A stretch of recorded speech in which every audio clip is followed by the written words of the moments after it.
Un dicton arabe affirme que le Sahara est le jardin d'Allah.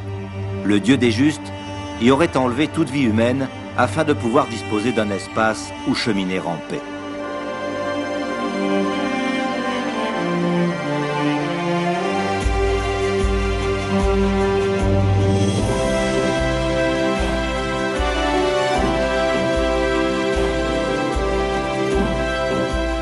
Il y a 8000 ans, le Sahara était parsemé de lacs et de pâturages, habité par des éleveurs de vaches, des pêcheurs, des chasseurs de girafes et de rhinocéros.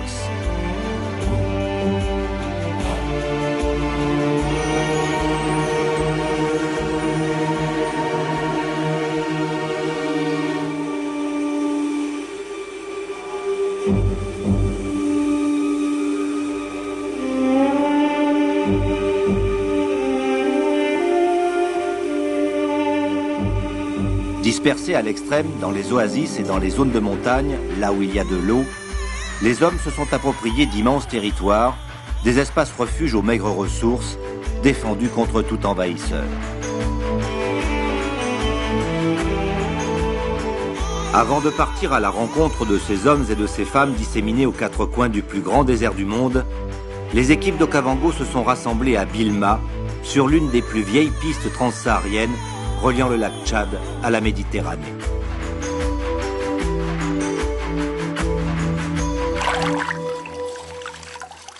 Depuis des siècles, il existe dans le désert un produit plus précieux que l'or, le sel.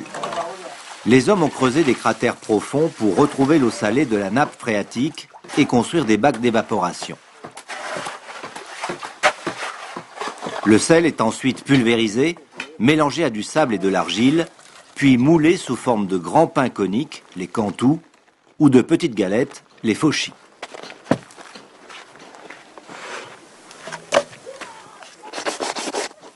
Ainsi se fabrique le natron, cette pierre à lécher indispensable pour que le bétail résiste à la transpiration. C'est pour l'acquisition de ce sel que quelques poignées d'hommes traversent encore le désert, perpétuant en marge de la modernité un des plus vieux commerces de l'Afrique. Les Touaregs l'appellent Tarlam, la caravane du sel. Merci Malik. Comment on dit en tamatchek, qui est la langue touareg, santé? Comment? Achoucha. Alors santé, achoucha.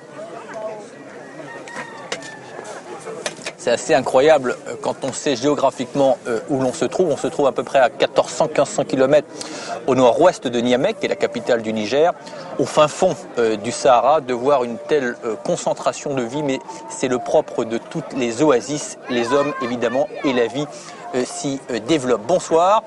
Il n'était pas question de conclure l'itinéraire africain d'Okavango sans consacrer une étape à l'un des univers minéraux les plus fascinants et les plus exceptionnels de la planète.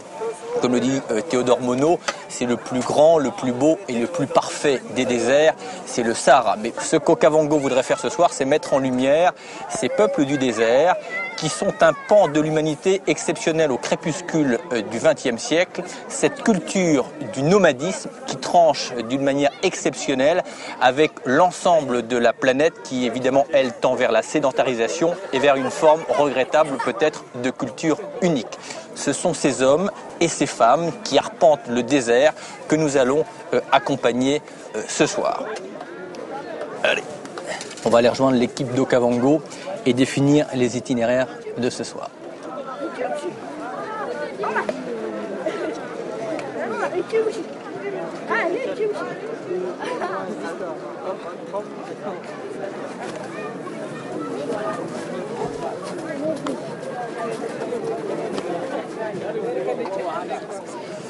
Ça n'existe plus cette réserve, et puis c'était une réserve à cause des Adax.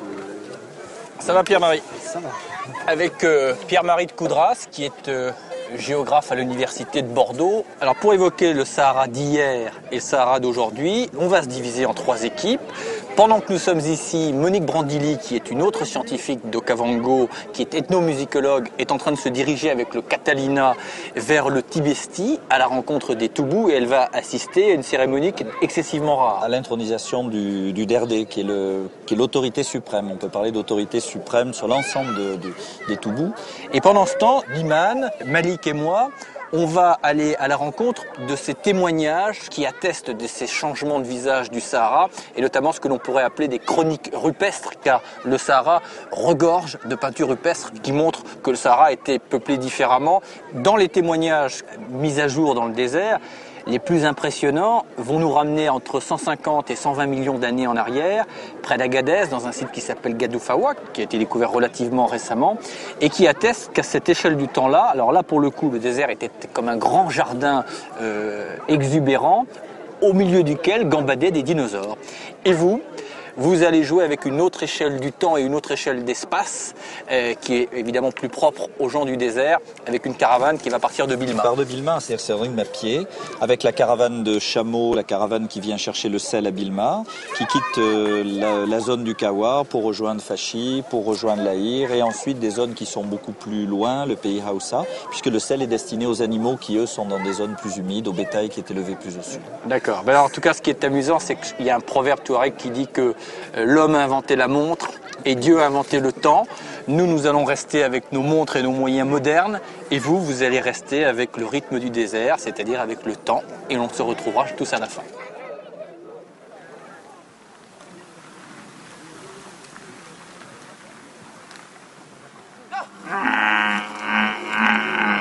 Entre novembre et février, quand les températures sont plus fraîches, arrivent les grandes caravanes. 4 ou 5 jours de repos suffisent pour négocier le sel et soigner les dromadaires que tout le monde appelle ici chameaux. Les pains de sel doivent être soigneusement emballés car un cantou brisé perdrait la moitié de sa valeur à l'arrivée. Les crottes de chameau ramassées par les enfants seront utilisées comme combustible. Pour rejoindre le pays des Touaregs, 400 km plus à l'ouest, Pierre de Coudras va accompagner la caravane de Mohamed Ixa, grand guide de l'Aïr et du Ténéré. Il y a une caravane de, je pense, de 50 chameaux. Là-bas derrière, il y a 100 peut-être. Là-bas, il doit y avoir, je sais pas, une 60, 70. Et les groupes qui sont venus ensemble repartent ensemble. Maintenant, ça dépend des chargements. Les premiers qui chargent, ils partent doucement et puis ils se retrouvent après beaucoup plus loin. Sans attendre les autres? Non. S'il est en retard, il est obligé d'accélérer, d'avancer. Et les autres ne l'attendent pas? Non, non. Non.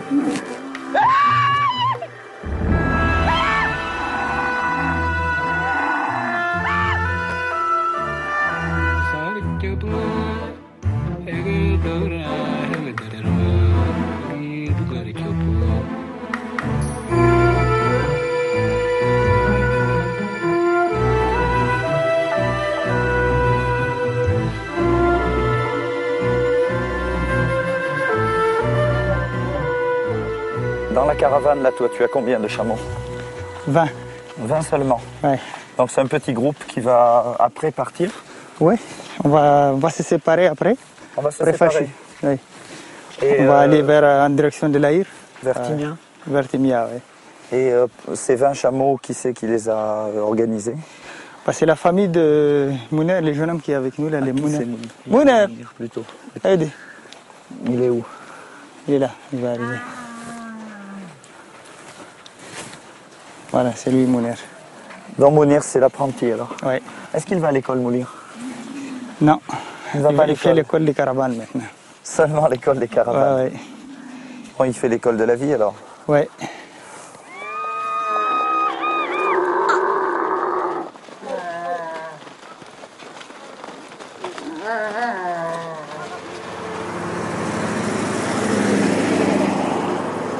L'équipe d'Okavango, guidée par Liman et Malik, arrive dans l'oasis de Shirfa, à 300 km au nord de Bilma. Aujourd'hui, le sable a pris possession de cette ancienne place forte de l'armée française. Pour l'opération Okavango, qui doit rejoindre le massif de l'Aïr, à 400 km plein ouest, c'est l'ultime point d'eau avant la traversée du désert des déserts, le Ténéré.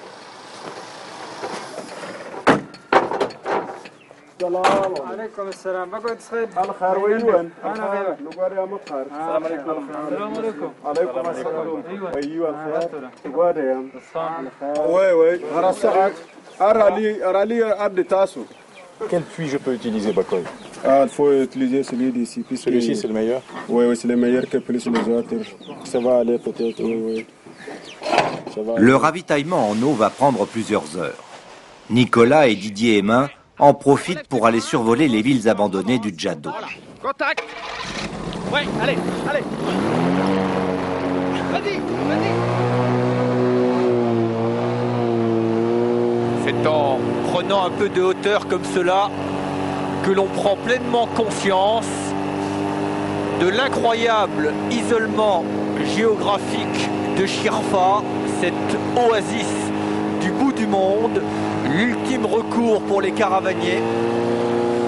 Ce qui est insensé, et c'est un témoignage qui vient s'ajouter aux nombreux témoignages qui attestent que le Sahara a de nombreuses fois changé de visage et que notamment le Sahara a été une région beaucoup plus humide que maintenant, car l'eau que l'on trouve ici à quelques mètres sous le sable est une eau fossile. Ça n'est pas dû aux précipitations actuelles qui sont bien trop faibles pour pouvoir créer de telles poches d'eau. C'est de l'eau fossile qui date du néolithique, c'est-à-dire entre 1000 et 7000 ans avant Jésus-Christ, évidemment dont bénéficient les rares visiteurs du désert.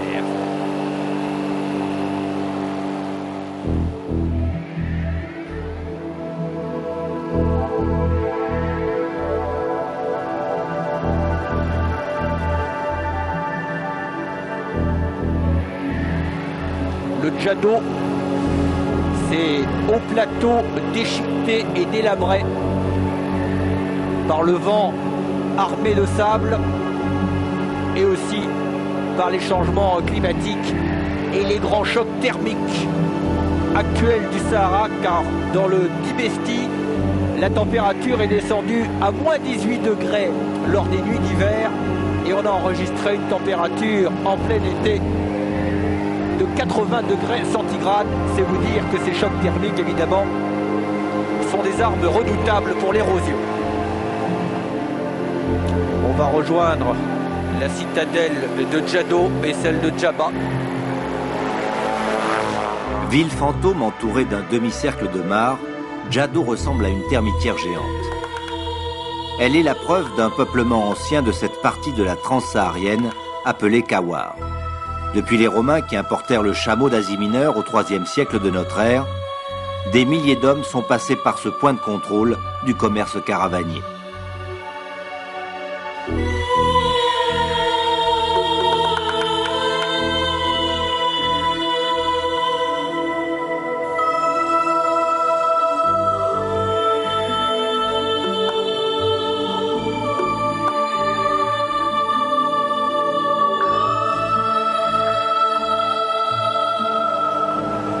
Didier, si tu me reçois, je vais me poser au Djado. Si tu veux, tu continues ton vol peut-être vers Djaba. Et je vais visiter la forteresse à pied. À tout à l'heure.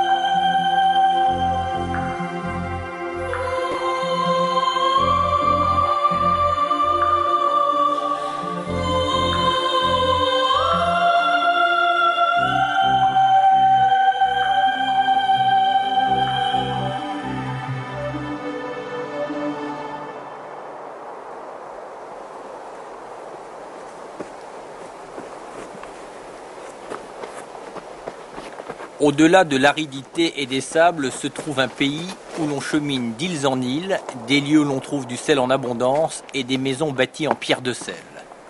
Les hommes qu'on y rencontre sont des troglodytes. C'est ainsi qu'Hérodote présentait au 5e siècle le Djado et ses habitants. Ici, tout évoque le grouillement humain et il y a toujours beaucoup d'émotions à se promener ainsi, tout seul, dans des lieux jadis habités et brutalement frappés de silence et de mort. Vers le haut s'élèvent des vestiges de tours de garde, de créneaux et de remparts, qui ne sont pas sans rappeler ces villes fortifiées, les Ksars, que l'on trouve en abondance du Maroc jusqu'au Proche-Orient. Les maçons ont utilisé les rares matériaux disponibles, ce qui explique que toutes les armatures soient en troncs de palmier dattier.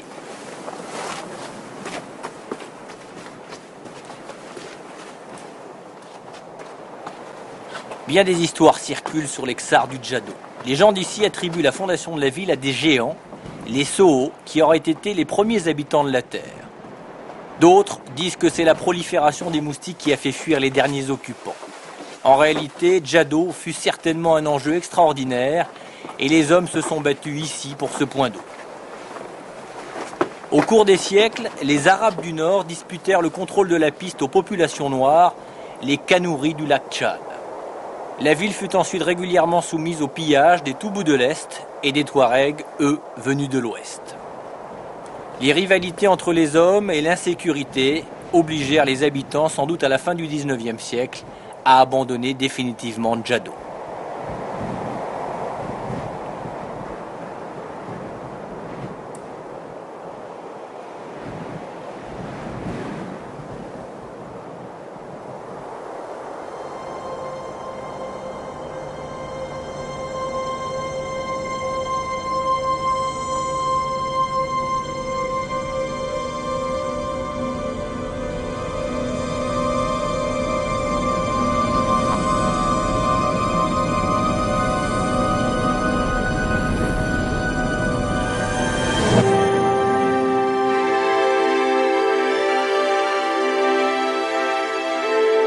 Comme des sentinelles gigantesques, se dressent des aiguilles rocheuses aux formes étranges, sculptées par les vagues de sable qui viennent y déferler depuis des millénaires.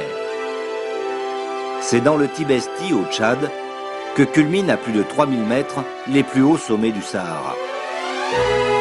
Le Catalina survole de grands volcans, des zones d'écorce terrestre fissurées, effondrées même, comme ici au Trou au Natron, gigantesque caldeira de 6 km de diamètre au pied du pic Toussidé.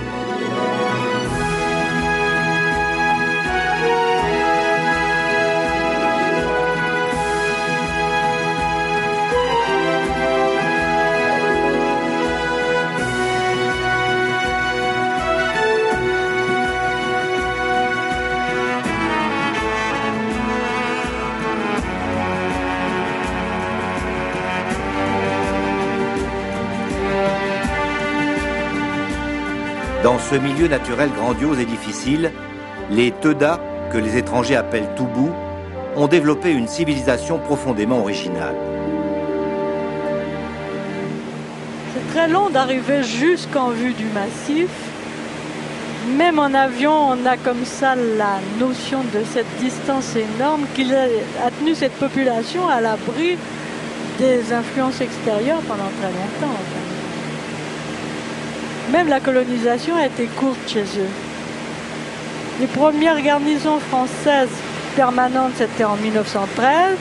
En 1914, inutile de dire qu'elles sont parties pour vaquer à d'autres occupations. Et ensuite, c'était en 1932. Et en 1960, c'était l'indépendance. Ça fait une très courte période. Et ça a toujours été sous administration militaire de troupes méharistes qui n'ont donc jamais essayé de détruire la civilisation. Par exemple, les tribunaux coutumiers ont continué à fonctionner pendant tout le temps de la colonisation. Ce qui fait que la culture locale a pu évoluer à son rythme sans trop de contraintes, même en temps de colonisation. Le Catalina atterrit à Zouar, village où a toujours eu lieu la cérémonie de l'intronisation du Derdé, une très ancienne tradition toujours vivace.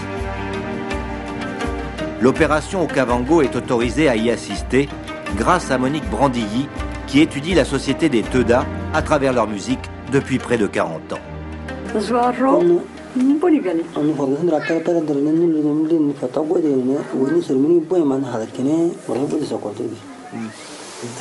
très contents et je vous remercie infiniment pour votre arrivée ici. Et tu dis, nous le remercions beaucoup de nous accueillir comme ça pour sa cérémonie d'investiture.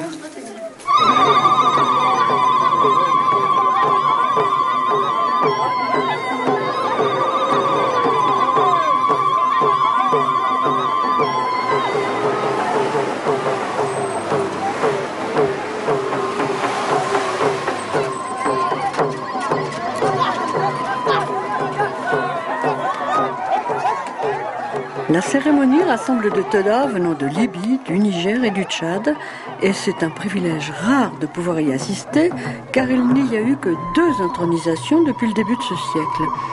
Le Derdé étant nommé à vie, chacun d'eux ne peut être intronisé qu'après la mort de son prédécesseur.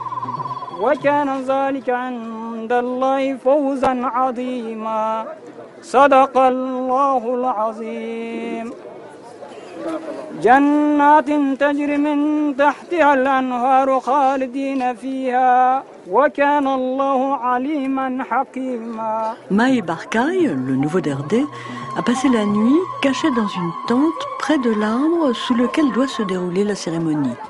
Au matin, après l'avoir coiffé du double turban, principal symbole du pouvoir, on le sort à bras d'homme sans que ses pieds touchent le sol pour le présenter au regard de tous.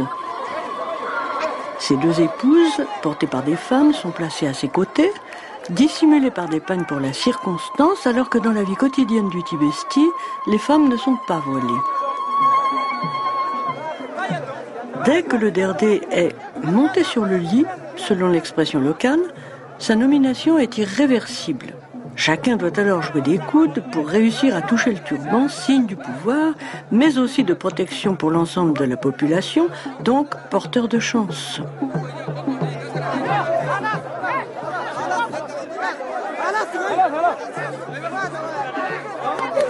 Le Derdé est choisi par l'ensemble de la population dans 3 familles, à tour de rôle, pour éviter que des dynasties ne s'installent dans le pouvoir de père en fils. Il y a donc absence d'automatisme, choix et concertation, et on ne peut dénier à ce système une bonne part de vraie démocratie, mais selon un modèle tout à fait différent de celui des démocraties occidentales.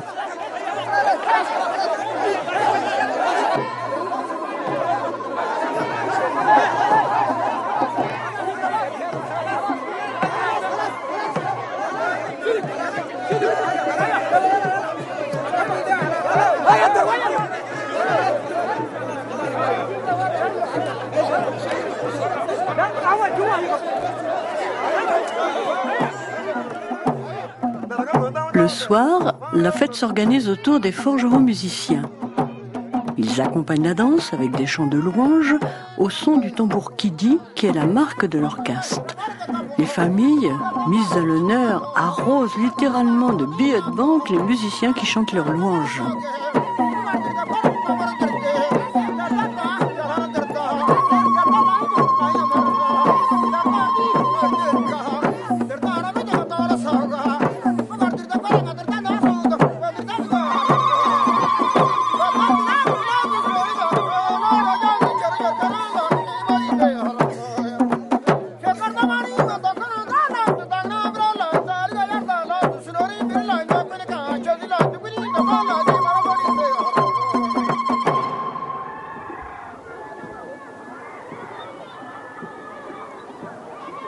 La caravane a rejoint Fachi, l'oasis la plus au sud du Ténéré. Bâti face au néant, c'est l'escale obligatoire, le premier point d'eau sur la piste interminable vers Agadez. On raconte que le village fut créé par un marabout qui avait décidé, après une longue route, de bâtir une cité là où son chameau s'arrêterait. Depuis Bilma, 3 jours se sont écoulés. 5 à 6 heures auraient suffi pour couvrir la distance avec un camion. Mais un camion, c'est du carburant à trouver, une mécanique à entretenir, des pièces de rechange à acheter. Alors les chameaux, parce qu'ils ne coûtent rien, ont sans doute encore de beaux jours devant eux. Un proverbe dit que Dieu, après avoir inventé le désert, répara son erreur en créant le chameau. Et tu vois, les salines ici, là, ne sont pas la même chose que celles de Bilma. Que celles de Bilma, mais l'eau que tu vois là, c'est le vestige d'un lac très ancien. Très ancien. Peut-être qu'il faisait une vingtaine de kilomètres de long. D'ailleurs, il y a des argiles, il y a des poissons, des squelettes de poissons dans des argiles à côté. Et les gens, quand ils sont ici en train de travailler le sel, ce sel est sur cette eau et sur une pellicule d'argile qui est très fragile. Les gens font très attention de ne pas la percer. Donc l'eau reste sur cette pellicule imperméable et on attend que l'évaporation se fasse. Mais le sel n'est pas la même chose. Elle est de meilleure qualité à Bilma. Oui, bon, le sel est certainement pour les gens, pour les caravanes, le sel est de meilleure qualité à Bilma. Tu vois, c'est un petit peu glissant, mais c'est le soleil qui fait tout le travail ici, hein, de toute façon. Salam alaikum. Kena lahia. Najki. Alhamdulillah. Ina harakoki. Nawa ne wannan? Chicago ma? A'a. Dauke zaro shi mu gani. Daga shi mu gani haka. Ko yau ne? To shi mu gani. Mohamed a acheté quelques pains de sel supplémentaires. À Fachi, la caravane a retrouvé les provisions et le fourrage déposés à l'allée.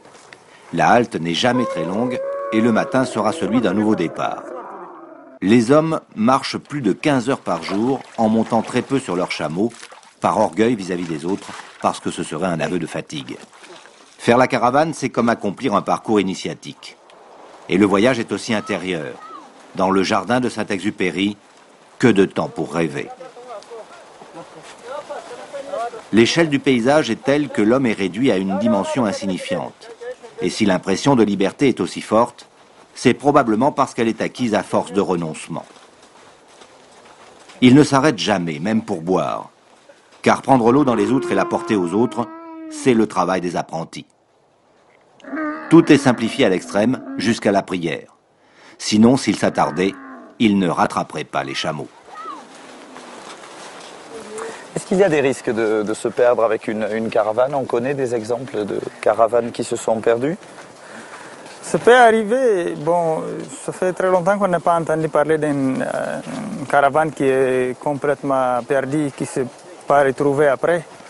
Mais perdre son chemin, ça peut arriver.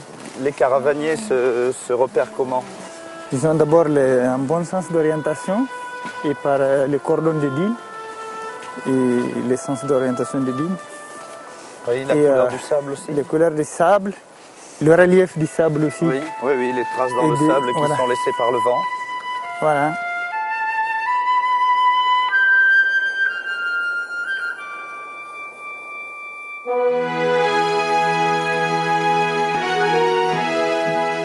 Monique Brandilly, avec l'équipage du Catalina, quitte les hauts massifs du Tibesti au Tchad pour rejoindre Agadez au Niger, où elle doit assister à un guéréwol, fête traditionnelle des nomades Peuls.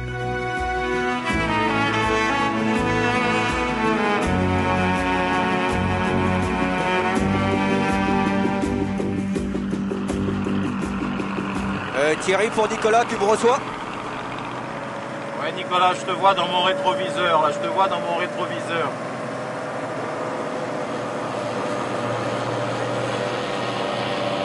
Ouais, sois prudent, hein. Ok, écoute, pour l'instant, j'avance à 70 km/h dans le vent, ce qui fait que par rapport au sol, je dois être un peu moins rapide, parce que je dois avoir 20 à 30 km/h de vent. En langage tamatchèque ténéré, ça veut dire rien. Et là, je vous confirme que il n'y a rien sur 360 degrés. On a l'impression d'être au pôle nord du chaud. Un cercle parfait sur l'horizon.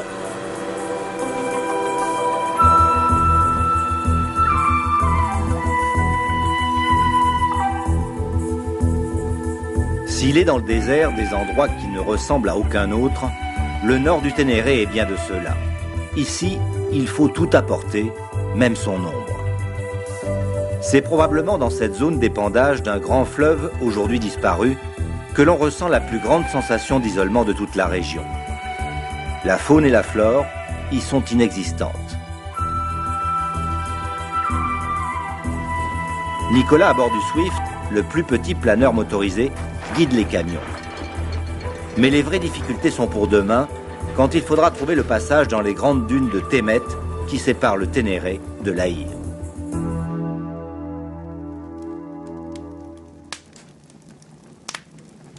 Ça, c'est quelque chose de très très important chez les enfants nomades, quoi.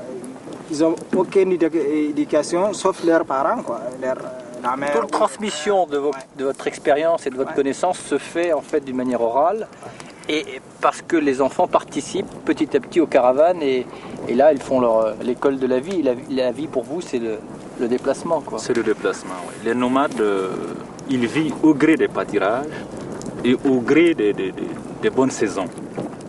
Et en fonction donc de tous ces déplacements, chaque fois il y a des éléments d'éducation qu'on transmet à l'enfant. Tu échangerais ta culture contre une autre? Pas du tout. Pas du tout. Et tu es inquiet pour la pérennité de la culture touareg telle qu'elle existait et telle qu'elle existe encore? Bon, ce qui est certain, c'est que le nomadisme n'est pas prêt de mourir. Il y aura encore du nomadisme. Mais par contre, ce qui va se passer, c'est qu'il y aura une partie des nomades qui va se sédentariser, ce qui a commencé d'ailleurs avec le début des années 70 et l'installation des sociétés minières en pied dans les zones nomades. Mais il y aura l'autre partie qui restera nomade pour encore plusieurs dizaines d'années. Ça, c'est quand même certain. Ce qui a été terrible pour les Touaregs et pour tous les nomades, c'est que la période post-coloniale vous a mis dans votre territoire des espèces de cicatrices qui sont les frontières actuelles et qui, en réalité, ne correspondaient pas du tout à votre culture. Et c'est bien le problème des... Ça, c'est un grand problème. En fait... parce que quand on regarde ce qu'est le territoire touareg, ça s'étend sur quoi? 4 États? 5 États? 5 États. Il y a quoi? Mauritanie, Mauritanie, Algérie, le sud de l'Algérie, Mali. Il y a un peu aussi au Burkina. Et Niger. Au Niger. Libye aussi. Et Libye, 6 États. 6 États. Il n'y a pas d'archives sur l'histoire touareg. L'écrit a toujours existé ou il est très récent, l'écrit touareg? Ça, c'est normal qui sait bien. En fait, l'écrit touareg existe, mais ça n'a pas été utilisé, ça n'a pas été rationalisé. Les Touaregs ont une écriture qui s'appelle les Tifina, mais ils n'ont jamais pensé à écrire leur histoire. Par contre, ils avaient gravé des chameaux, des animaux, leur vie quotidienne, les scènes de la vie quotidienne sur des rochers. Et c'est ça qu'on va trouver plus loin. Et c'est ça qu'on va trouver plus loin. Et ça va nous dire que les Touaregs étaient passés par là, même s'ils n'avaient pas laissé un grand bouquin dans lequel ils avaient tout écrit. C'est ça qui est extraordinaire, c'est que l'histoire touareg est gravée dans le désert et que le livre de l'histoire touareg est un livre à ciel ouvert. À ciel ouvert, ouais. Et c'est le plus beau et le plus grand livre du monde. Ouais. Et qui est toujours fouetté par le vent, en fait. Il y a toujours le vent qui passe là-dessus.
Quand la nature se fait artiste, à la frontière de l'Aïr et du Ténéré, à droite, le territoire des Touaregs. Les grandes dunes de Témet, sans aucun doute ce qu'il y a de plus beau dans cette région du Sahara central. Ces lignes courbes qui tentent, au gré du caprice des vents, d'épouser leur direction. Ces longs S. Et lorsque l'on sait le chemin parcouru par toutes ces minuscules petites villes qui sont autant de grains de sable qui au fil du temps modèlent ce que la nature peut faire de plus beau.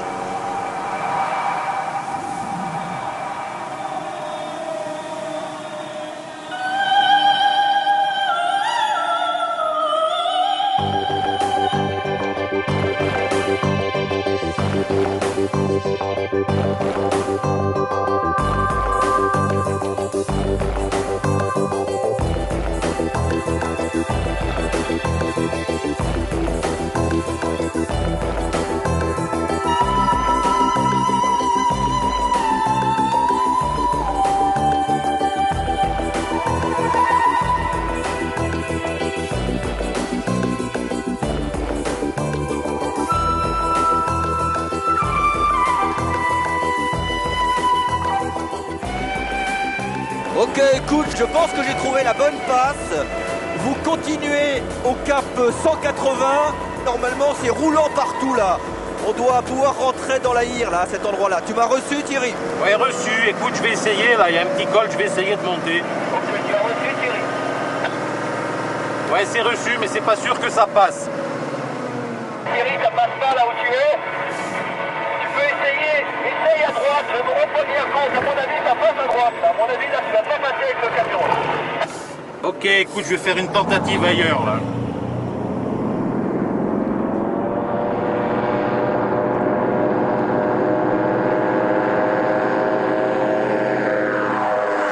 Ouais, Nicolas, t'essayes de me diriger. Ici, il n'est passé personne là depuis des lustres, il n'y a pas l'ombre d'une trace et je sais pas trop où je suis. Tu arrives à passer là parce que là, je vois pas d'autre endroit. Mais de toute façon, là, c'est bon. Maintenant, tu prends l'axe sur le piton et vous gardez cet axe-là. Mais vous aurez encore une tête qui pourra contourner par là. Droite et pas par la gauche, reçu. Et quand tu vois un gros iceberg, c'est que vous êtes arrivé. Hein.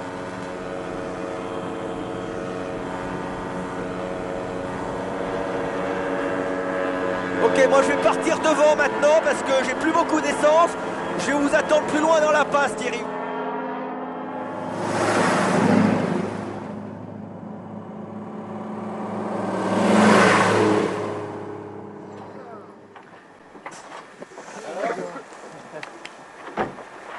C'est la bonne passe? Oui, super.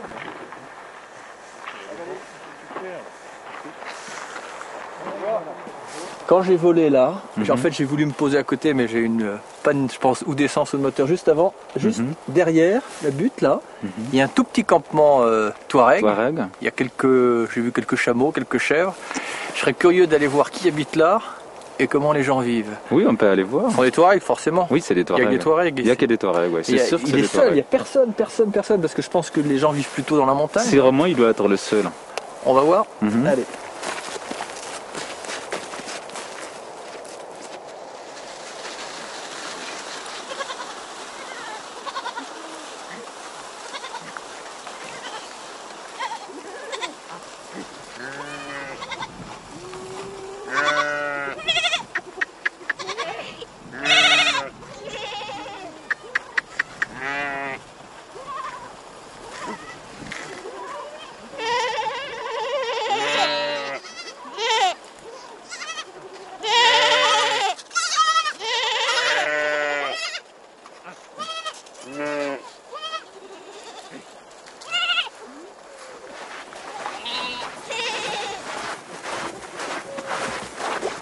Tu vois les petits chameaux là, il ne faut pas qu'ils têtent. Donc il faut toujours qu'il y ait quelqu'un entre eux et leur maman. Pourquoi? Sinon ils vont téter et puis le soir à la maison il n'y aura pas de lait quoi.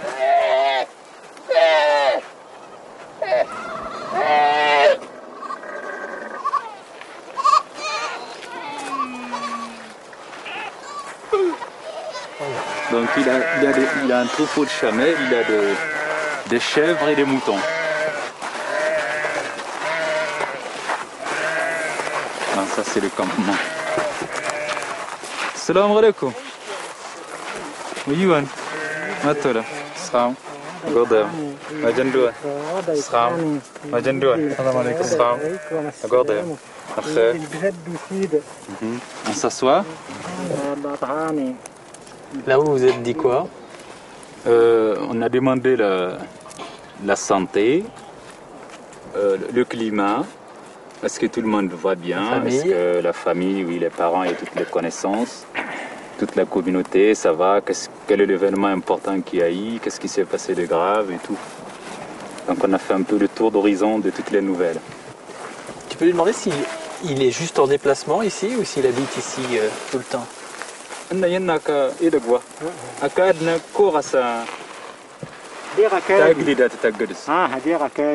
Non, il dit ici c'est chez lui, il est permanent ici.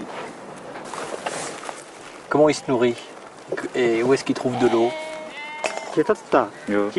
Je passe près de 9 mois ici, surtout en hiver quand il fait froid. Il y a un petit puits. Mais l'été, quand l'eau s'épuise, je me rapproche du puits de Tagadjid dans la montagne. Et quand j'ai plus de provisions, je vais à Arlit échanger des produits contre du fromage, du bétail, de la viande séchée. Il va dans le Ténéré quelquefois? Oui, je vais parfois à Djanet, une oasis du sud algérien. Et pour s'y rendre, je dois traverser les cordons de dunes du nord Ténéré. Et puis, je dois aussi faire de temps en temps le voyage du sel, jusqu'à Bilma ou Djado. Et toujours en chameau, je ne me déplace qu'à dos de chameau. Demande-lui, ses enfants, ils ont déjà été à l'école? Non, ils n'ont jamais été à l'école. C'est lui qui leur apprend la vie? Mes enfants sont nés ici, entre ces dunes et ces montagnes. L'école, c'est moi qui leur apprends. Je suis un éleveur. Je leur apprends le métier d'éleveur, à s'occuper du bétail. Mais les autres connaissances, j'en sais pas grand-chose, je ne leur apprends pas. Comment ils se soignent quand ils ont des problèmes de santé? On a notre propre médecine traditionnelle. Mais quand la maladie est vraiment très très grave, il faut évacuer à dos de chameau, jusqu'à Arlit, à 300 km. Mais de toute façon, c'est Allah qui sauve les gens. Je te remercie de toutes tes explications. Nous, on va retourner au camp.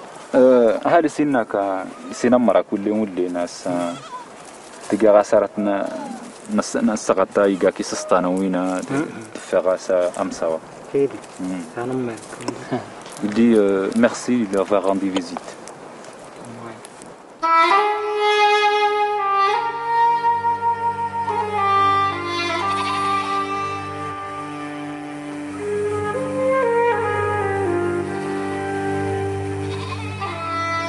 La maison, c'est le tombeau des vivants. C'est par cette phrase que le Touareg m'a dit adieu. Il fait partie de la tribu de ceux qui habitent les premières dunes, cette terrible frontière entre l'Aïr et le Ténéré. On les appelle Keltédélé, ceux de la limite.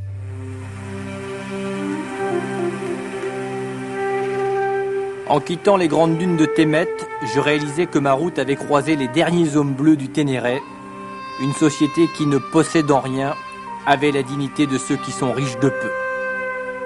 Avec ceux de la limite, disparaîtrait bientôt sans doute un pan de la mémoire de l'humanité, et le désert privé de ceux qui savaient encore l'exploiter porterait alors vraiment son nom.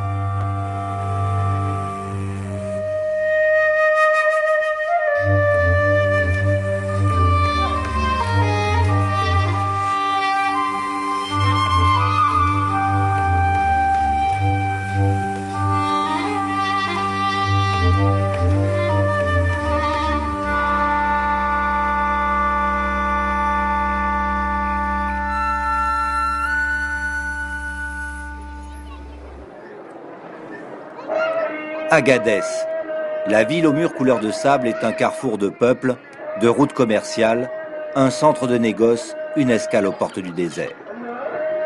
À l'étape des caravanes, les Touaregs y côtoient les Arabes, les Peuls, les Aoussa.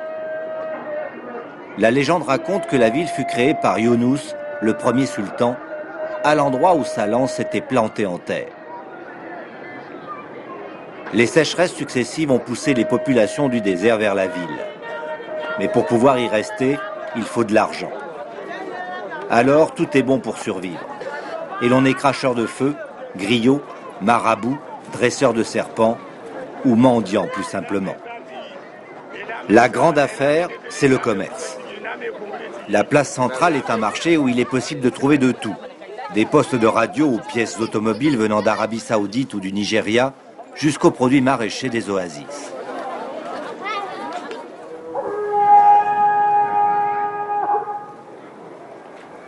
La mosquée est le centre historique.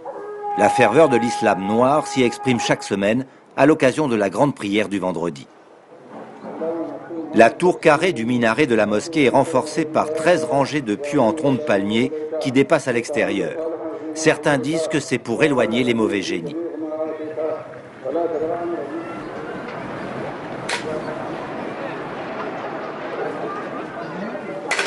Sur le toit de la pension Télite, l'hôtel des voyageurs du désert, Monique Brandilly attend un messager, Djibir, nomade peul qui doit la conduire jusqu'à son campement.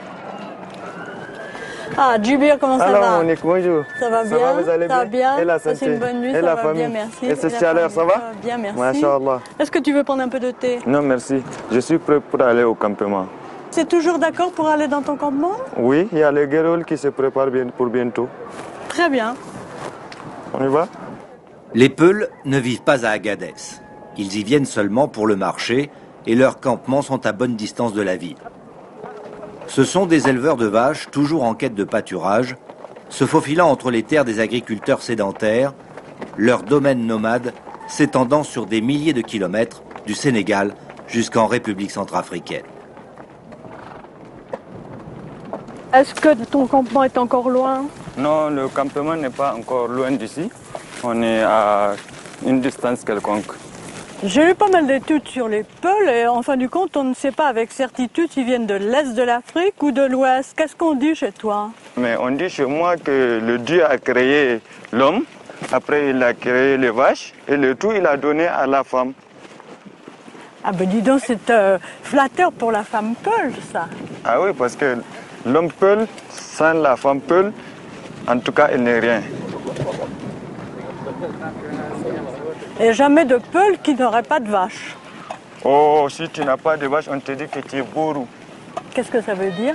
Ça veut dire que tu es tout simplement comme un imbécile. C'est vrai que les campements se déplacent très souvent et qu'il n'y a pas de maison construite chez les Peuls. Oui, mais Monique, comme vous le savez, le Peul c'est un nomade. Donc à chaque instant, il se déplace, il est à la recherche de points d'eau et du pâturage. Et par ici, il y a des puits ou c'est seulement l'eau de la saison des pluies qui reste en mare? Bon, il y a des puits, mais dans la saison des pluies, on abreuve les animaux avec les mares.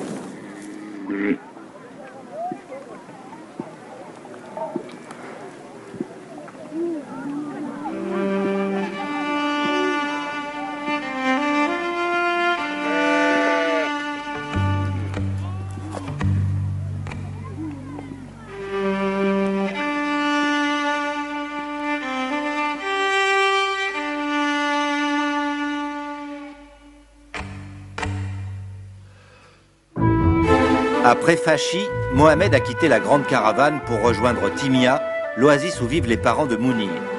Il entre dans le massif de l'Aïr en passant par les grandes dunes d'Arakao.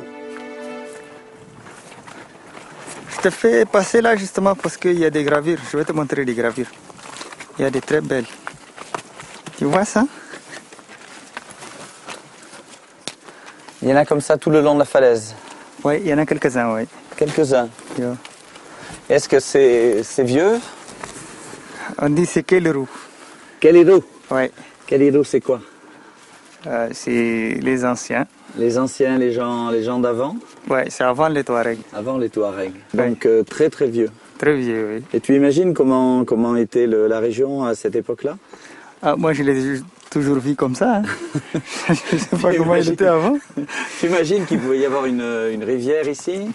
Un petit peu plus loin, il y avait des pâturages, il y avait des pêcheurs, certainement des poissons, des artistes en train de dessiner les animaux. Ça, moi, je ne crois pas ça. Est-ce que Mounir, il connaît ces animaux? Il connaît ces trois antilopes là. Les biches Robert, oui. Et les girafes là-haut? Les girafes, ça fait très longtemps qu'on n'en voit pas dans l'Aïr. Il n'en a jamais vu? Non, il n'a jamais vu ça. Cette bête-là, je ne sais pas ce que c'est, mais ça aussi, on ne le voit plus ici. Les autruches, les antilopes, on en voit quelques-uns encore là. Ouais, mais toi qui dis que c'est pas possible, pour qu'il y ait des animaux comme ça, il faut qu'il y ait du pâturage, il faut qu'il y ait de l'eau, non? Bah oui. Dans les fonds de vallée comme ça, il y a des débris un peu partout. Il y a les traces des kellerous. Les gens d'avant, toujours. Ouais, il y a des objets avec lesquels ils travaillent. Tiens, et là, il y a un pilon. Et ça, c'est des objets qui servent encore maintenant, qui sont peut-être anciens, mais qui sont encore utilisés dans les caravanes ou... Celui-là, si c'est un peu plus long, ça peut servir à piler ou à écraser quelque chose. Et le pilon, ça va avec... Il y a une mêle là. C'est beau ça.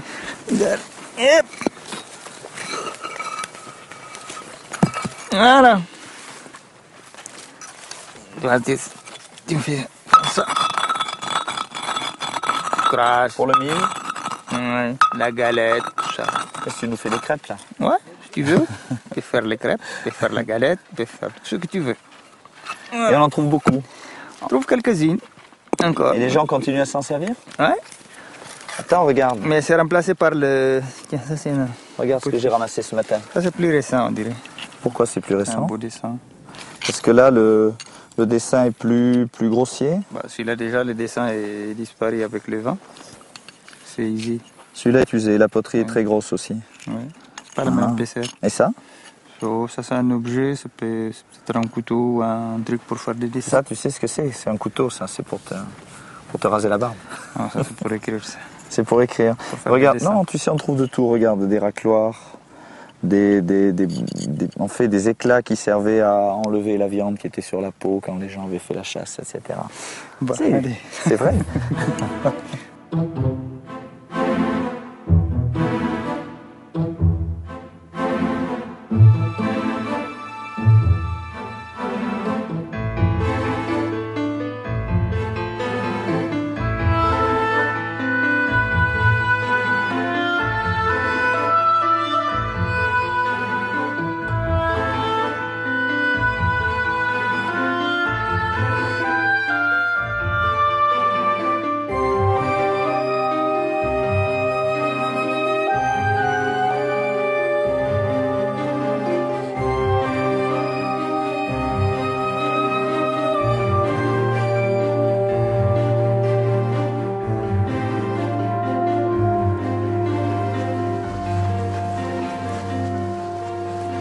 Et Mohamed, on a de la visite là.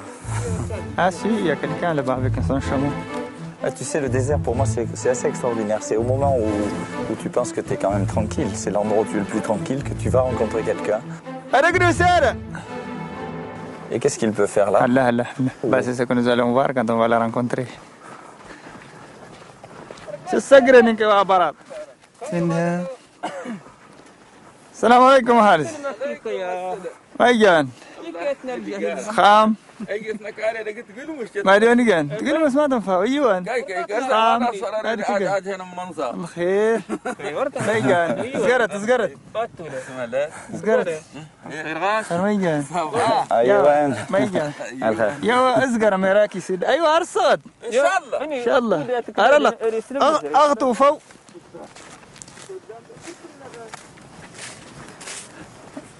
Bon, qu'est-ce qu'il a dit, Mohamed? Il dit qu'il cherche ce chameau, je ne sais pas où est-ce qu'il va les trouver. Il cherche ses chameaux? Oui. Ses chameaux? Oui.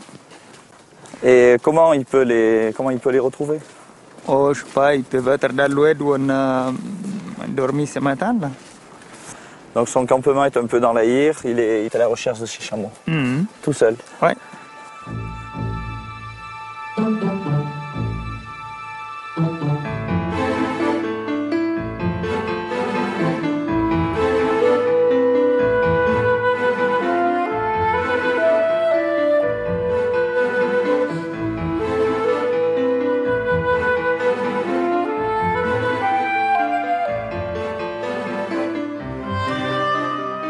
C'est le dernier bivouac dans le sable avant de trouver les pistes caillouteuses de l'Aïr.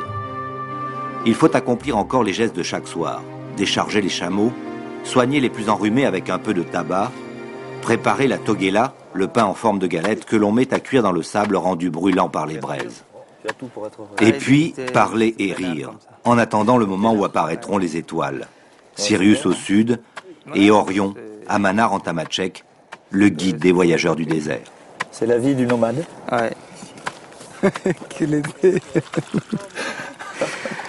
Chez nous, on dit quand tu veux faire un bon thé, il faut des temps, des amis et des braises. Et des braises, et du temps surtout. Oui, et du temps surtout. Et chez nous, on dit aussi que le premier thé est fort comme les lions, le deuxième est doux comme l'amour, le troisième c'est rien, c'est l'eau sucrée, c'est pour les enfants. Ça, c'est parce qu'on utilise le même thé pour les 3 thés successivement. Oui. Mais bon, dans la tradition touareg, normalement, quand tu prends le premier thé, tu es obligé de prendre le troisième thé aussi. Celui-là, c'est le plus fort. Hein. Oui, mais tu m'as dit que c'est le remontant. Oui, c'est un bon remontant.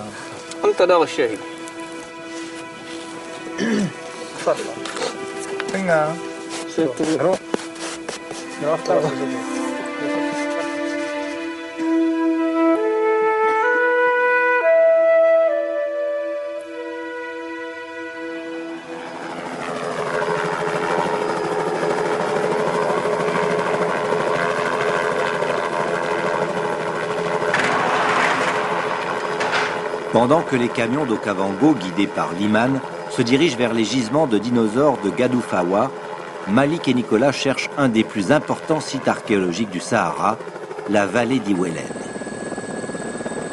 Le site d'Iwelen a été découvert et étudié à partir de 1979 par les archéologues de l'Orstom, Jean-Pierre Rosé et François Paris. Les scientifiques ont prouvé que les tessons de poterie, les pointes de lance, les gravures et les tombes étaient de la même époque, permettant de dater l'occupation du site au post-néolithique entre 3400 et 2000 ans avant nos jours, au cours de la dernière période humide. Les collines d'Iwelen sont comme une galerie d'images d'une vie animale et humaine que le désert n'avait pas encore anéantie. D'où venaient donc ces populations qui ont remplacé dans l'Aïr les hommes du néolithique chassés par la sécheresse? Ici, l'histoire du Sahara s'est figée dans le temps. Témoin d'une culture à jamais disparue, Iwelen en est le plus fantastique musée grandeur nature.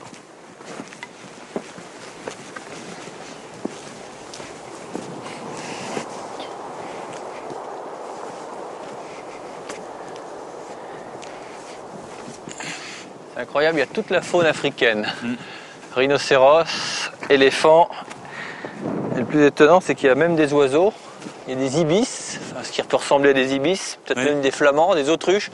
Les autruches, il y en a encore ici. Oui, il y en a beaucoup, ouais. C'est très émouvant parce que on imagine que l'artiste a peut-être contemplé d'ici les 2 girafes.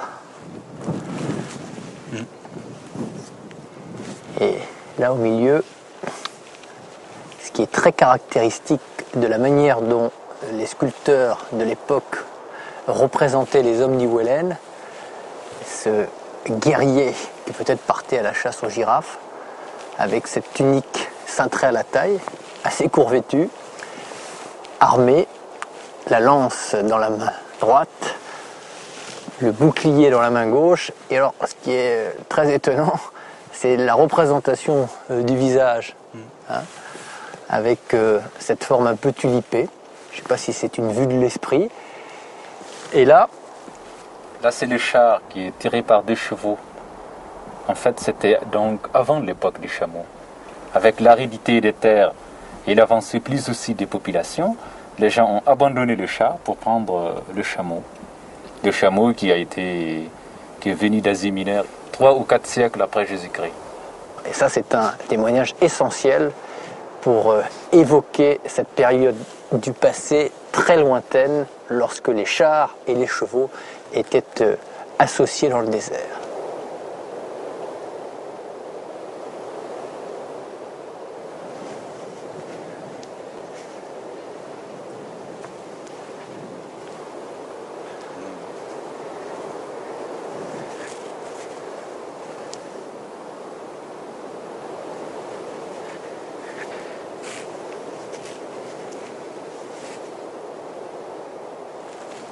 Alors là, il n'y a plus d'animaux sauvages, c'est juste un animal domestique visiblement. Hein. Là, à droite, on a une vache, qui est d'ailleurs très grosse, et qui a des grandes cornes. Et devant la vache, il y a un homme couché, qui a quand même une lance dans sa main. Et alors, les scientifiques qui ont étudié le site ont noté qu'il y avait une certaine similitude entre cette vache qui est là d'ailleurs pour rappeler que les hommes d'Iwelen étaient des pasteurs et les vaches d'autres pasteurs contemporains de notre époque, les Peuls qui vivent dans la bande sahélienne. Et de là à se demander s'il n'y avait pas des liens entre les Peuls d'aujourd'hui, dont l'origine reste une énigme, et les hommes d'Iwelen, évidemment, c'est un raccourci peut-être un petit peu rapide. En tout cas, la question vaut d'être posée. Allez. On va passer là.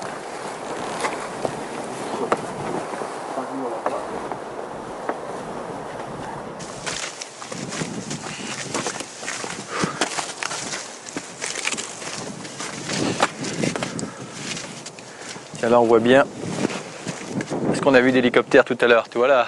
Le tumulus à cratère, oui.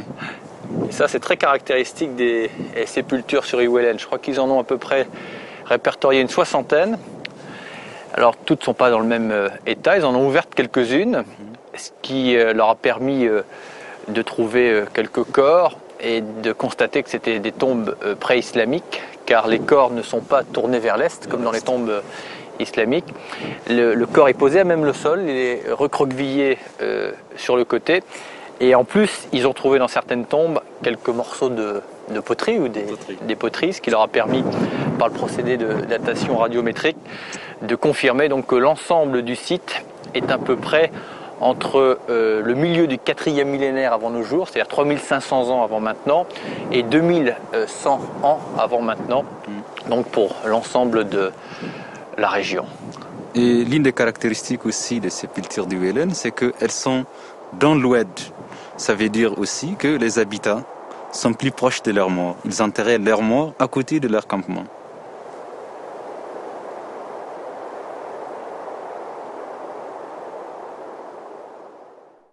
Guy, je t'apporte le GPS. Merci.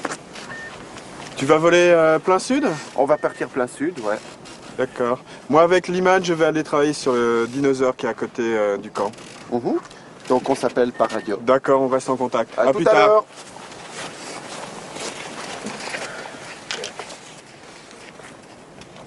Didier Dutheil, paléontologue d'origine peule, travaille depuis 6 ans sur les gisements de dinosaures africains. Le Ténéré est pour lui un véritable Eldorado. Ce vaste linceul de pierre et de sable constitue une documentation d'une extraordinaire richesse sur l'histoire très ancienne du Sahara, entre 110 et 140 millions d'années.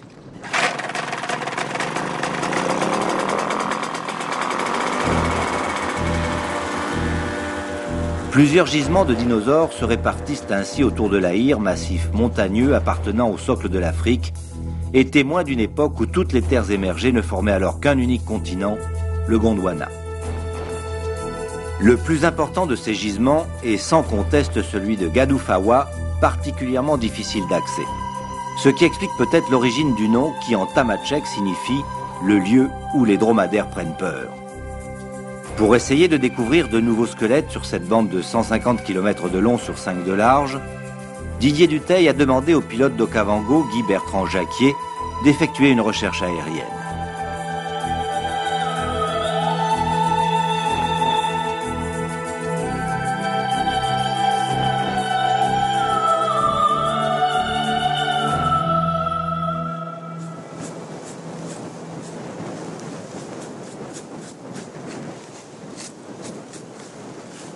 Waouh! Waouh! Là, on a affaire à un dinosaure qui est vraiment très particulier. Hein. C'est un Ouranosaurus. Ouais. Tu vois. Là, il y a la colonne vertébrale. Ouais. Ça, c'est une expansion de la colonne vertébrale. C'est des épines neurales. Ouais. Et en fait, ce dinosaure avait des immenses épines. Et ça formait un voile. Tu vois. Et ce voile, en fait, lui permettait de réguler sa température à l'intérieur.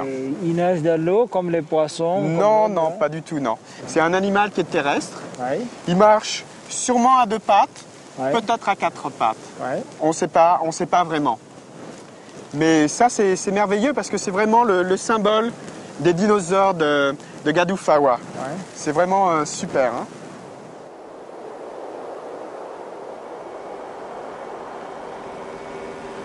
DJ pour Guy Bertrand, répond. Ok DJ, écoute, je crois que j'ai repéré quelque chose. Je descends voir et je te rappelle. D'accord. N'oublie pas de prendre le point GPS, s'il te plaît.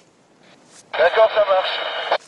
Alors, là, tu as ce qu'on appelle une scapula. C'est une omoplate. Ouais. Et là, cette scapula, elle est en connexion avec le coracoïde. Ouais. Le coracoïde, c'est un os qu'on a ici. Et pourquoi sur cet animal, il y a seulement un seul... Un seul. Ben, peut-être qu'il y en a un deuxième. Regarde, là, tu as un coracoïde. Là, tu as un autre coracoïde. Ouais. Et cet os, il est en connexion avec l'humérus. Et là, tu as un très bel humérus. Ouais. Tu as quelques côtes, là. Ouais. Une autre côte. Là-bas, regarde, tu as une vertèbre. Elle est un peu érodée par le vent. Elle est un peu polie par le vent, mais on voit bien la forme de la vertèbre. Et normalement, cet os recouvre...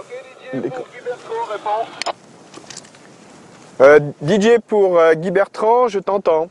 Voilà, écoute, fausse donne là, c'était un tas de cailloux. Je vais un peu plus loin sur le sud et je te rappelle. Hein. D'accord, merci. Oh, Bien. À mon avis, vu d'en haut, on doit vraiment bien voir les gros dinosaures comme ça. Ça doit se voir assez facilement. Enfin, Elle est morte depuis quand, cette espèce de dinosaure? 110 millions d'années, c'est exactement le même âge. Tous les fossiles ici ont 110 millions environ. Mais bon, c'est sûr que tous les fossiles qu'on trouve sur Gadou-Fawa, ce ne sont pas déposés en même temps. Hein. Il a fallu des milliers d'années pour que tous ces squelettes s'accumulent. Et en fait, on les trouve à différents niveaux. DJ, je t'entends très clairement. J'ai trouvé un squelette sur un petit monticule. Ça ressemble fortement à une petite muraille. C'est bien, je crois. Je descends un peu plus bas. Ouais, effectivement, c'est bien ça. Un squelette qui fait environ une dizaine de mètres de long. C'est superbe. Je prends les points GPS, je rentre au camp et je passe sur le squelette du dinosaure au passage. À tout à l'heure. D'accord, j'ai hâte de faire le point au camp avec toi. À plus tard. À plus tard, terminé.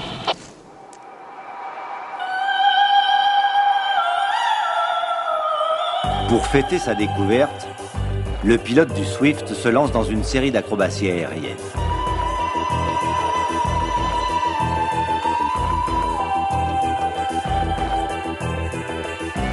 Même à Gadou-Fawa, trouver de nouveaux ossements n'est pas toujours facile. Les vents chargés de sable, qui soufflent en permanence, ensevelissent ou découvrent selon leur gré les squelettes des dinosaures.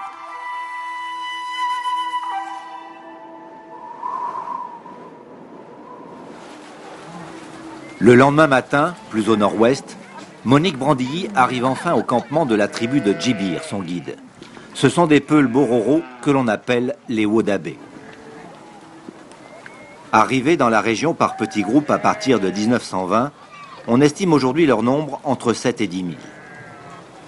De nombreuses familles convergent vers le campement, car le bruit s'est répandu que la fête du Guéréwol allait avoir lieu.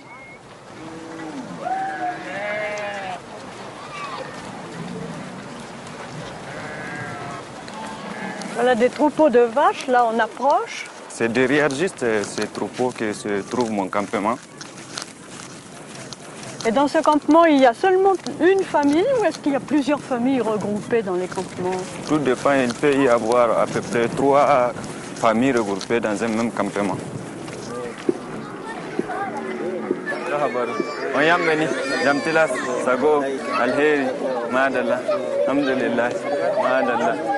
Je vous présente le vieux, c'est lui là, c'est lui mon vieux, c'est lui le chef de tribu de notre campement.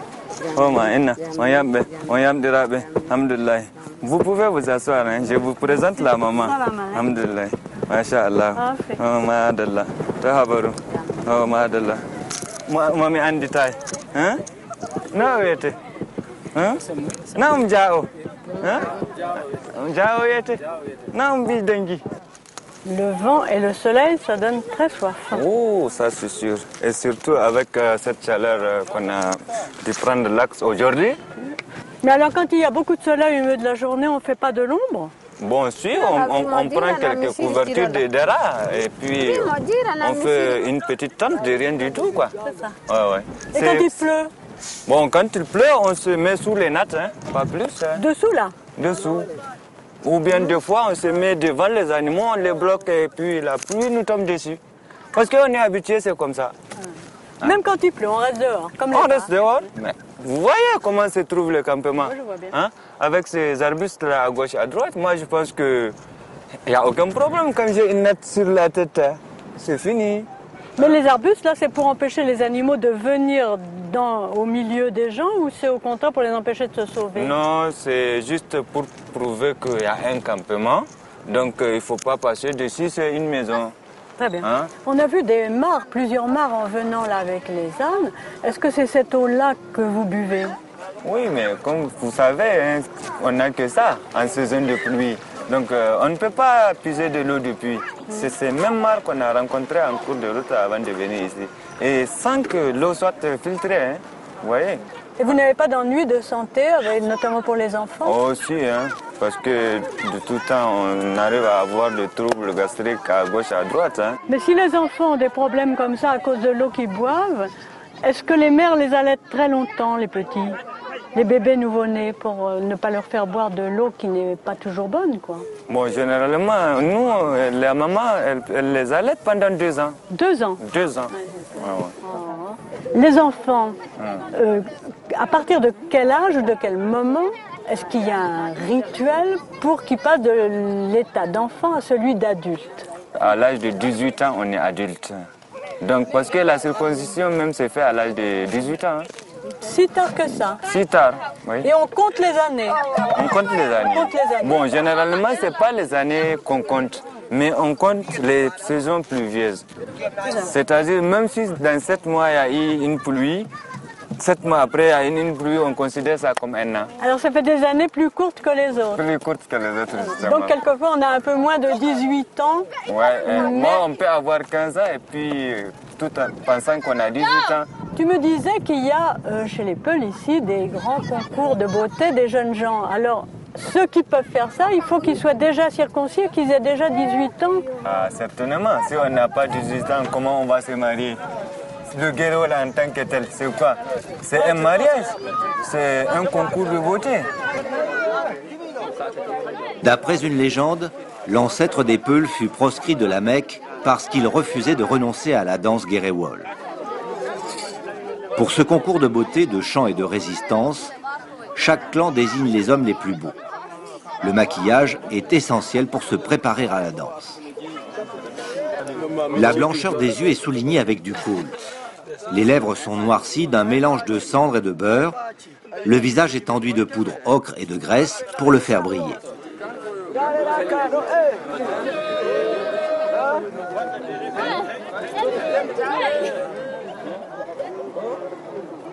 Coiffés d'une plume d'autruche, ils portent à la cheville des grelots de fer pour rythmer la danse.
La cérémonie symbolise le renouvellement de l'alliance entre tous les clans.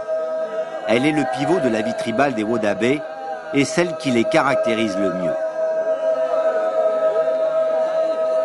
Se déplaçant sur la pointe des pieds pour paraître très élancé, c'est à qui manifeste le plus d'expression en roulant des yeux et en exhibant une denture éclatante. Chacun essaie ainsi d'attirer l'attention des jeunes femmes de l'autre clan, à qui revient, à la fin de la cérémonie, la responsabilité de désigner le plus beau danseur. Celles-ci, les yeux baissés, observent à la dérobée les participants et d'un balancement de bras désigneront l'homme de leur choix.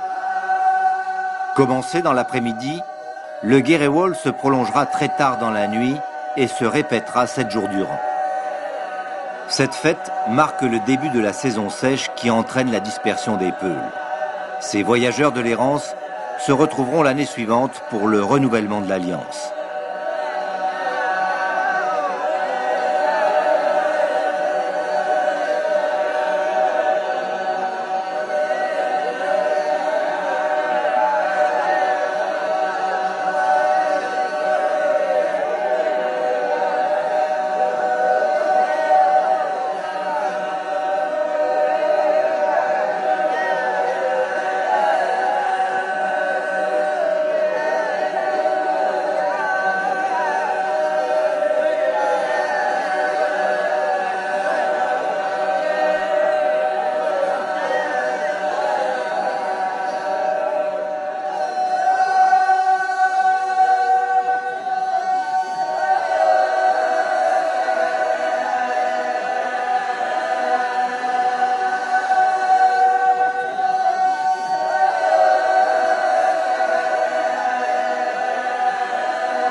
Entouré de palmiers et de jardins, Timia est le plus important village du massif de l'Aïr. La ligne de verdure le long de l'Oued contraste avec l'univers minéral qui l'entoure. Après 2 mois d'absence et d'incertitude, le retour de la caravane est toujours un événement considérable. Mohamed et Pierre poursuivront seuls leur voyage jusqu'à l'Oued de Tiden, où doit être célébrée la fête de Ghani, la naissance du prophète.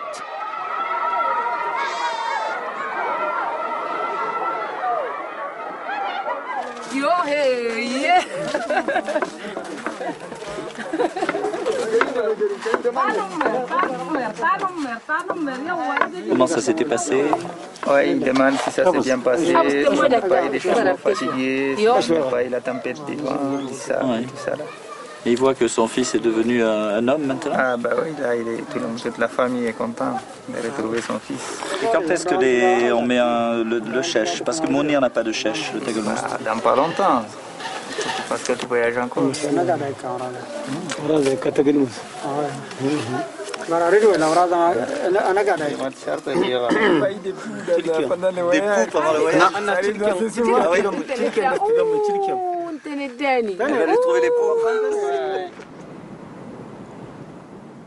Cette mandibule, elle est vraiment très bien conservée. Hein. Ouais. Bon là on a, tu vois, c'est simplement c'est l'intérieur de la dent. Ouais. C'est transformé, c'est de la calcite, ça. C'est un crocodile, c'est simplement c'est la mandibule ici. Et en fait, ce crocodile, tu vois, il est très particulier parce que sa mandibule commence comme ça, elle est très un peu oblique. Et là, en fait, c'est un rostre. Et en fait, les crocodiles qu'on connaît comme ça, tu vois, qui ont des rostres très longs, c'est des crocodiles qui mangent les poissons. Donc en fait, lui, il mangeait pas sûrement de dinosaures. Il mangeait simplement du poisson. Il y avait des grands lacs. Ouais. Et il mangeait des poissons qui étaient très grands. Ici, on a trouvé énormément de poissons aussi fossilisés. Il y avait aussi un requin. Ouais. On a trouvé des restes d'un requin et d'autres poissons qui mesuraient à peu près 3 mètres de long. Tu vois, un crocodile comme ça, entier, devait mesurer 10 mètres, peut-être 12 mètres. Ouais. On l'appelle Sarcosuchus imperator. C'est l'empereur des crocodiles.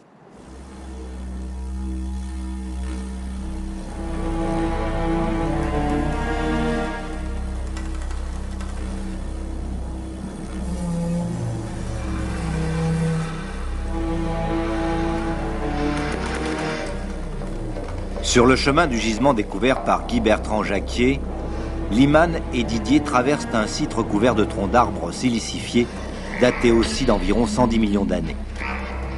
Preuve qu'à cette époque, une grande forêt recouvrait cet espace aujourd'hui désertique. Tu vois, ça, c'est tout ça autour. Il y a une trentaine de squelettes de dinosaures qui sont autour. Comment est l'espace à cette époque? Alors l'espace était complètement différent. C'était pas un désert.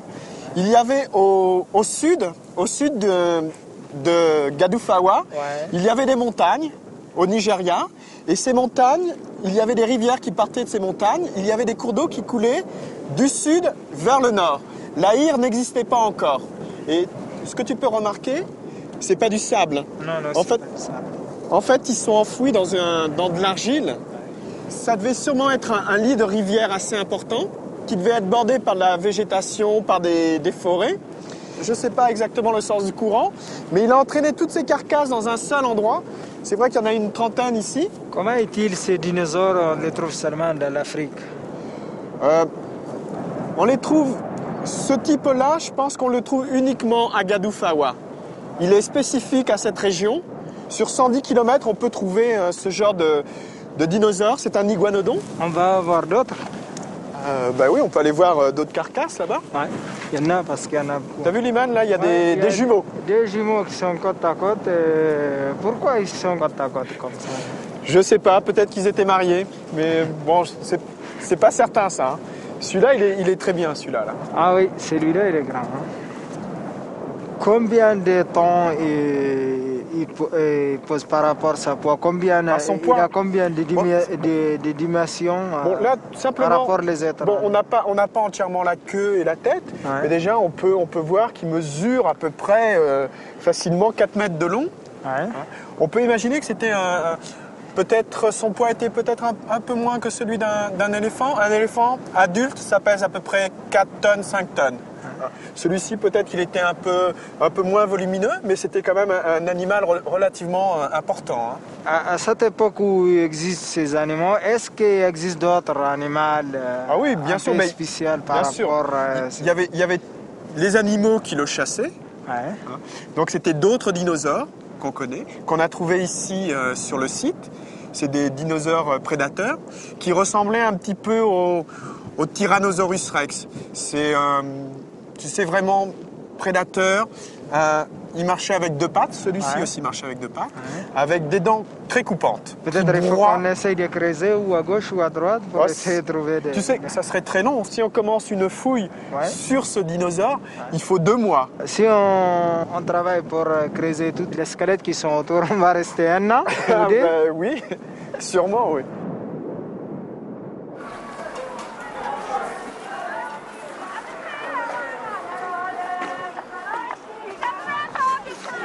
Ça va, Monique? Vous avez choisi un endroit stratégique à Agadez pour écouter vos musiques. C'est somptueux. Ce sont des chants Toubou.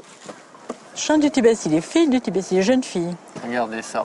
Le minaret éclairé avec le soleil qui est en train de tomber. Et Agadez, qui est vraiment une ville lumière. On a l'impression que c'est un phare au milieu du désert avec toute cette architecture ocre en pisé. Taman Rasset et Agadez, c'est quand même 2 villes mythiques du désert. Alors, ethnomusicologue Monique, c'est un nom un peu barbare pour nous. On connaît les ethnologues, éventuellement les musicologues, mais alors les ethnomusicologues? Poser la question, c'est y répondre, c'est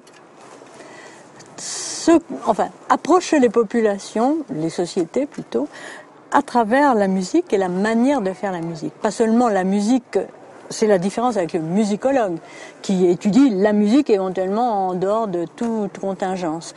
Nous, notre particularité, c'est d'étudier la musique dans une société, dans son milieu social, avec toutes ses significations sociales. Et indépendamment d'être un lien social, est-ce que la musique chez ces peuples et le chant est une manière de faire vivre la culture, de la transporter, de la déplacer? De la déplacer. De génération en génération. Exactement, de se transmettre des traditions et une échelle de valeur, notamment dans les chants des femmes. Elles chantent la louange des hommes, donc les hommes se conforment au modèle qu'elles donnent pour être chantés par les filles, en quelque sorte. Donc c'est une manière de maintenir une culture. Et c'est pas trop dur d'être une femme chez les Toubous, que ce soit une étrangère ou une femme Toubou? Bien, c'est pas dur d'être une femme chez les Toubous parce qu'en fin du compte, c'est une population où les femmes sont très bien considérées, de même que chez les Touaregs d'ailleurs. Et les gens sont musulmans, très sincères et très religieux. Mais les femmes ne sont pas voilées, elles ont beaucoup d'initiatives. Par la force des choses, dans une culture si difficile, les hommes voyagent pendant des mois. Donc ce sont les femmes qui assument toutes les obligations du campement, y compris éventuellement leur défense et celle de leurs enfants. Et les Touaregs et la musique, vous avez étudié cela aussi? J'ai un petit peu étudié, beaucoup moins naturellement que les Toubous, mais les Touaregs ont aussi une musique très intéressante et notamment les femmes ont une part très très importante dans la musique. Alors chez les Toubous, les femmes ne jouent d'aucun instrument de musique, leur rôle c'est de chanter. Chez les Touaregs, les femmes jouent des instruments de musique qui sont presque partout des instruments d'hommes, le tambour tindé qu'on va avoir la chance de voir dans 2 jours, mais aussi un petit instrument à cordes qui fait une musique intimiste et très belle et qui est un instrument d'hommes partout, on peut dire, de la mer Rouge à l'Atlantique, sauf chez les Touaregs. Donc, dans toute la zone saharienne, si vous voyez une femme jouer d'un instrument à archet, vous pouvez être assuré qu'elle est de culture touareg. Très bien. Et ben, on va laisser le soleil chuter sur l'horizon d'Agadez. Et puis, 3h30 de piste, et on ira rejoindre les Touaregs pour cette cérémonie à laquelle nous n'avons jamais assisté.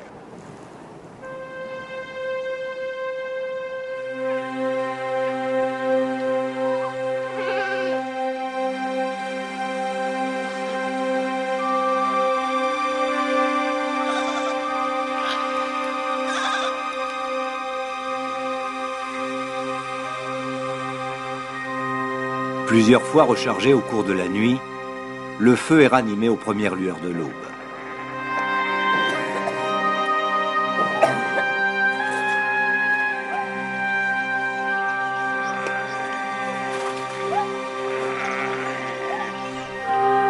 L'école se déplace avec les familles au gré de la nomadisation.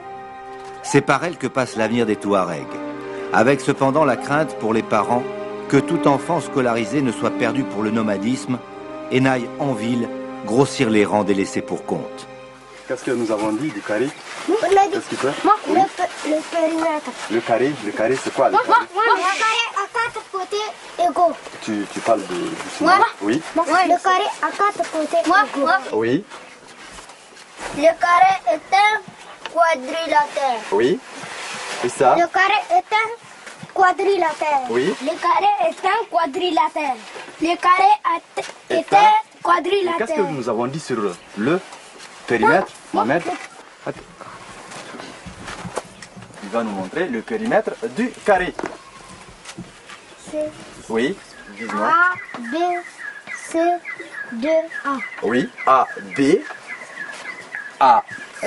et C et D, A forment donc le périmètre du carré. Vous prenez vos ardoises, vous cherchez le demi-périmètre d'un carré qui a 20 cm de côté.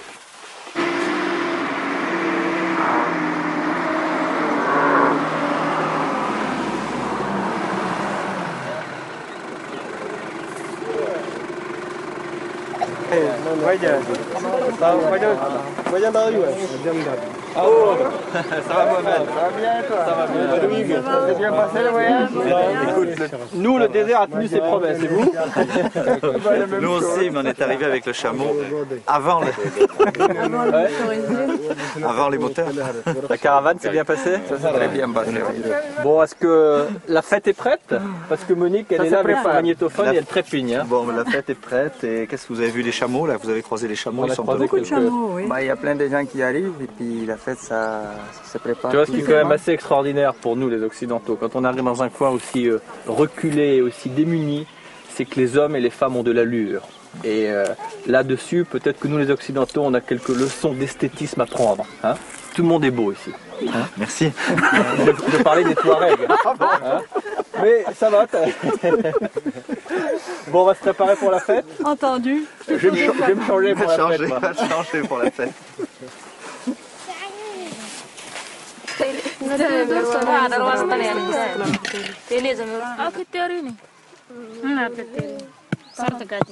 لا لا شاكو شاغني تتانت سالي كادن تادا غورا غيران رنا تادا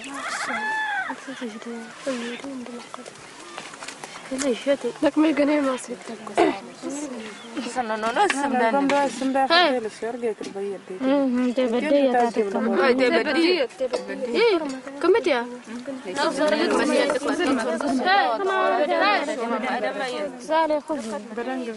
Une fois par an, les Touaregs de l'Aïr vivent une folle nuit.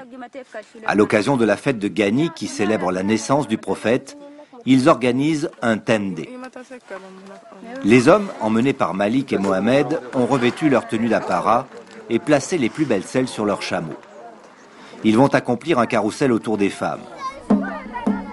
Le jeu consiste à s'emparer du voile de l'une d'entre elles. Celui qui reprendra l'étoffe au ravisseur et le restituera à sa propriétaire sera le vainqueur du tendé.